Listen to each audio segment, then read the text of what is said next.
Golgi apparatus लाई अरु हमें के भन्ना सकता हूँ कि यही गोल्गी एपरेटस हो के हो गोल्गी एपरेटस हो यो के हो एउटा फ्लैटेंड शेक हो यस फ्लैटेंड शेक चाहिँ हो यस ओके र यो जुन गोल्गी एपरेटस हुन्छ हैन गोल्गी एपरेटस चाहिँ दुईटा भागमा डिभाइड भएको हुन्छ यो जुन यही गोल्गी एपरेटस चाहिँ छ यो पुरै होललाई चाहिँ गोल्गी एपरेटस भन्छ र यहाँ टुप्पोमा चाहिँ एउटा डट चाहिँ छ यसलाई हामी के भन्छौँ गोल्गी भेसिकल्स भन्छौँ र यो जुन चाहिँ यो पार्ट चाहिँ छ यसलाई हामी के भन्छौँ गोल्गी बडी भन्छौँ र यो टुप्पोमा चाहिँ जुन छ यसलाई गोल्गी भेसिकल्स भन्छौँ दुईटै एन्डमा चाहिँ गोल्गी भेसिकल्स हुन्छ र बीचमा जुन चाहिँ पार्ट हो त्यो गोल्गी बडी हो गोल्गी भेसिकल्स को काम चाहिँ के हुन्छ गोल्गी भेसिकल्स को काम हुन्छ कि जुन प्रोटीन यो रफ एन्डोप्लाज्मिक रेटिकुलमले बनाएछ अथवा जुन लिपिड बनाएछ यो यहाँ जुन गोल्गी भेसिकल्स हुन्छ यसमा यही गोल्गी एपरेटसमा जुन बनेको प्रोटीन हुन्छ त्यो यहाँबाट ल्याउँछ र यहाँ जुन पार्ट चाहिँ छ यहाँ मोडिफिकेसनहरु हुन्छ के चाहिने कुरा चाहिँ हो प्रोटीन में के अरु लगाउँदा चाहिँ ठीक हुन्छ के निकाल्दा ठीक हुन्छ लिपिड में के लगाउँदा ठीक हुन्छ लिपिडबाट चाहिँ के निकाल्दा नि ठीक हुन्छ स्ट्रक्चरबाट यस र यहाँबाट आएपछि चाहिँ के हुन्छ यहाँ सेलबाट यो एन्डबाट चाहिँ यो भेसिकल्समा भएर जुन प्रोटीन लिपिड बनेको हुन्छ यही सेल मेम्ब्रेन हुँदै बाहिर गइन्छ यस गोल्गी एपरेटस गोल्गी बडीको यही काम हो अब हेर ठीक छ गोल्गी एपरेटस दुई भागमा डिभाइड भएको छ कुन कुन एउटा गोल्गी बडी एउटा गोल्गी भेसिकल्स अथवा वेसाइकल्स भन्न सक्छ गोल्गी बडी जुन चाहिँ छ यो हो यस यसमा के हुन्छ मोडिफिकेसन काम हुन्छ कुनै चीजको फर्मेसन हुन्छ भेसिकल्स में के हुन्छ भेसिकल्स में जुन यहाँ एन्डोप्लाज्मिक रेटिकुलमबाट जुन प्रोटीन बनेको हुन्छ त्यो यहाँको मद्दतबाट यो हुँदै चाहिँ बाहिर लिएर जान्छ यस हुन्छ त यो हामी गोल्गी एपरेटसलाई हामी के भन्छौँ अर्को एउटा यसलाई courier service of the cell पनि भनिन्छ के भनिन्छ courier service of the cell courier service भन्नाले कि कुनै सामान अर्को ठाउँबाट कुनै अर्को ठाउँमा पुगाउने काम त यहाँ गोल्गी एपरेटसले कसरी चाहिँ कोरियर सर्भिसको काम गरिरहेछ कि एन्डोप्लाज्मिक रेटिकुलमबाट जुन प्रोटीन लिपिड बनेको हुन्छ यहाँबाट लिन्छ र यहाँ मोडिफिकेसन गराउँछ मोडिफिकेसन गराएपछि चाहिँ यो टुप्पोबाट चाहिँ सेलभन्दा बाहिर निकालिदिन्छ भन्नाले जहाँ चाहेको हुन्छ त्यहाँ दिइहाल्छ यस कारणले यो चाहिँ courier service of the cell हो यस ल अब चाहिँ हेरौँ कि टोटल गोल्गी बडीमा चाहिँ अथवा गोल्गी एपरेटसमा टोटल कतिवटा फेस हुन्छ दुईटा फेस हुन्छ एउटा यहाँ योतिर चाहिँ फेस हो एउटा योतिर फेस हो दुईटा फेसको नाम चाहिँ के हो एउटा हुन्छ सिस फेस जसलाई हामी के भन्छौँ सेन्डिङ साइड भन्छौँ जुन कहाँ कुनतिर हुन्छ रफ एन्डोप्लाज्मिक रेटिकुलमतिर हुन्छ यस अर्को एउटा चाहिँ कुन फेस हुन्छ एउटा हुन्छ ट्रान्स फेस हुन्छ ट्रान्स फेसलाई हामी के भन्छौँ यो जुन सिस फेस हो यही वाला हो यहाँबाट आउँछ यस यस कारणले हामी यसलाई के भन्छौँ सेन्डिङ फेसलाई यसको नाम चाहिँ रिसिभिङ फेस अथवा रिसिभिङ साइड हो फेरिबाट कि जुन के भन्छन् गोल्गी एपरेटस हुन्छ गोल्गी एपरेटस चाहिँ दुई पार्टमा डिभाइड भएको छ एउटा सिस फेस हुन्छ एउटा ट्रान्स फेस हुन्छ जुन सिस फेस हुन्छ त्यो एन्डोप्लाज्मिक रेटिकुलमतिर हुन्छ जुन यहाँबाट प्रोटीन र लिपिड लिन्छ यहाँ आउँछ र यहाँ मोडिफिकेसन हुन्छ मोडिफिकेसन भएपछि यहाँबाट फेरि बाहिर सेलभन्दा बाहिर चाहिँ लैजान्छ यस ट्रान्स फेजलाई हामी के भन्छौँ सेंडिंग साइड, यहाँ बाटा बाहिर निकाल्दिन्छ। यस, तो ट्रांसफेज के हो सेंडिंग फेस हो अथवा सेंडिंग साइड भनौँ, जुन कहाँतिर हुन्छ, सेल मेम्ब्रेनतिर हुन्छ। यस, ओके ल, यो चाहिँ हो। अब यसको फंक्शन चाहिँ हेरौँ गोल्गी बॉडी को। गोल्गी बॉडी को अथवा गोल्गी एपरेटस को फंक्शन को यदि पूरा गर्छौं भने गोल्गी एपरेटस को काम हो लिपिड र प्रोटीन मोडिफिकेशन गराउने। के गराउने? मोडिफिकेशन गराउने प्रोटीन को र लिपिड को। अर्को के फंक्शन हो लाइसोसोम बनाउने, लाइसोसोम फॉर्मेशन में। यस, र लिपिड को र प्रोटीन को सिंथेसिस में पनि यसले हेल्प गर्छ, सिंथेसिस में हेल्प गर्छ। यस, हो ल, र यो जुन चाहिँ राइबोसोम जुन के भन्छ इन्जाइमहरु हुन्छ, हार्मोन्सहरु हुन्छ, यसैमा बन्ने हुन्छ। हार्मोन्स भयो, इन्जाइम्स भयो, यस, यसैमा बन्ने हो।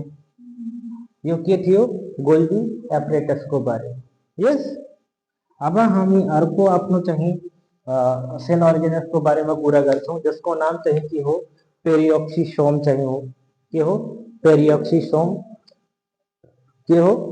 पेरिऑक्सी। यो जुन रातो कलर को गोलो सानो गोलो दिए छ त्यसैलाई हामी के भन्छौं? पेरिऑक्सिसोम। यस, तो यसको बारे में हामी के लेख्न सक्छौं? पेरिऑक्सिसोम को बारे में कि एउटा राउंड शेप को स्ट्रक्चर हो अथवा स्फेरिकल शेप को स्ट्रक्चर हो। Yes, round shape slash spherical shape structure in cell. Yes, यसले काम के गर्छ? पेरिऑक्सिसोमले चाहिँ काम यो गर्छ कि जुन हाम्रो बडीमा टॉक्सिक सब्स्टान्सहरु हुन्छ त्यसको डिटॉक्सिफिकेसन गराउँछ। डिटॉक्सिफिकेसन भन्नाले कि जुन टॉक्सिक सब्स्टान्स हाम्रो शरीरमा हुन्छ त्यसलाई बाहिर निकाल्ने काम गर्छ पेरिऑक्सिसोमले। यस, पहिलो काम भयो। पहिलो काम के भयो कि रिमूवल गराउँछ के को? टॉक्सिक सब्स्टान्स को। टॉक्सिक सब्स्टान्स कहाँबाट? From the sale. यस, अथवा बॉडी पनि लेख्न सक्छौं। ओके, अर्को काम इसको के हो कि इट प्रोड्यूसेस, अरु के गर्छ यसले? It produce hydrogen per oxide. Hydrogen per oxide पनि यसले निकाल्छ र यही हाइड्रोजन पर ऑक्साइडलाई फेरि वाटरमा र ऑक्सिजनमा कन्भर्ट गराउँछ, बदलन्छ यही हाइड्रोजन पर ऑक्साइडलाई। किनकि हाइड्रोजन को चाहिँ सिम्बल चाहिँ यो हो। हाइड्रोजन पर ऑक्साइड को चाहिँ जुन फर्मुला हुन्छ हैन, H2O2, त यसलाई कन्भर्ट गराउँछ केमा? H2O मा प्लस O2 मा। यस, भयो। पेरिऑक्सिसोम को यो भयो। अब यसलाई के भनिन्छ? डिटॉक्स सेन्टर भनिन्छ। Detox centre. डिटॉक्स सेन्टर किन भनिन्छ? माथि के लेखेछ? Removal of toxic substance from the cell. सेलबाट जुन टॉक्सिक सब्स्टान्स निकाल्ने काम हुन्छ त्यो प्रोसेसलाई के भन्छौं? डिटॉक्सिफिकेशन।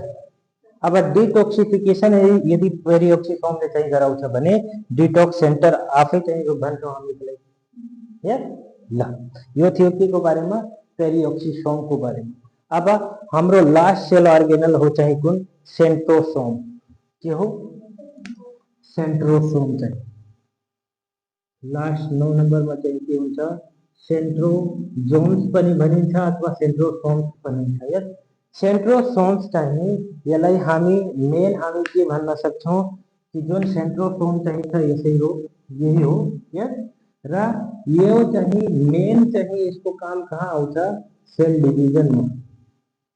जब सेल डिवाइड हुन्छ हैन, तब हरेक कुरा सेल डिभिजन में चाहिने कुरा हर जे पूरा होने हो सेल डिवीजन में लाइक माइटोसिस मियोसिस कब होने हो कौन बेला होने हो कसरी होने हो यही सेंट्रोसोम ले डिसाइड करता त्यसलाई हामी के भन्छौं मैनेजर भन्छौं मैनेजर ऑफ सेल डिवीजन जले पूरा रेट दिसते गर्छ कसको सेल डिवीजन हुँदा कोऑर्डिनेट जले गर्छ जले रेगुलेट गर्छ सेल डिवीजन यस अब सेंट्रोसोम को चाहिए यदि बुझने हो भने यसको फंक्शन चाहिँ के हो सेंट्रोसोम को जब कुनै सेल हुन्छ हैन सेंट्रोसोम फर एग्जांपल यो के हो क्रोमेटिन भइदियो यस क्रोमेटिन को चाहिँ अब स्ट्रक्चर यसमा हामी उ गर्छौं अथवा क्रोमोजोम को चाहिँ हामी उ गर्छौं यस सेंट्रोसोम को मैक्सिममली काम चाहिँ क्रोमोजोम को उसमा सेपरेशन मा आउँछ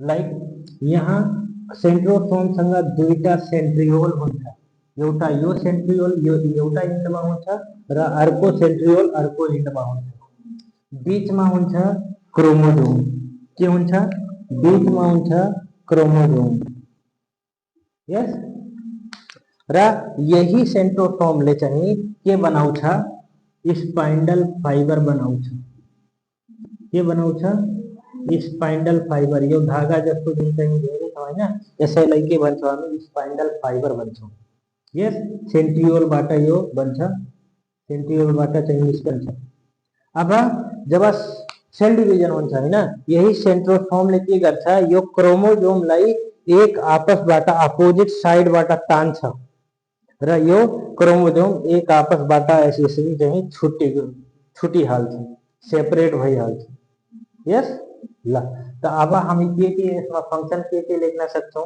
सेंट्रोसोम को एउटा फंक्शन के भयो कि क्रोमोजोम सेपरेशन मा यस क्रोमोजोम सेपरेशन मा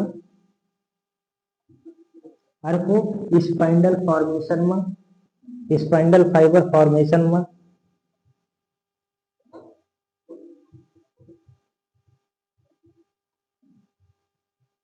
र यो दुईटा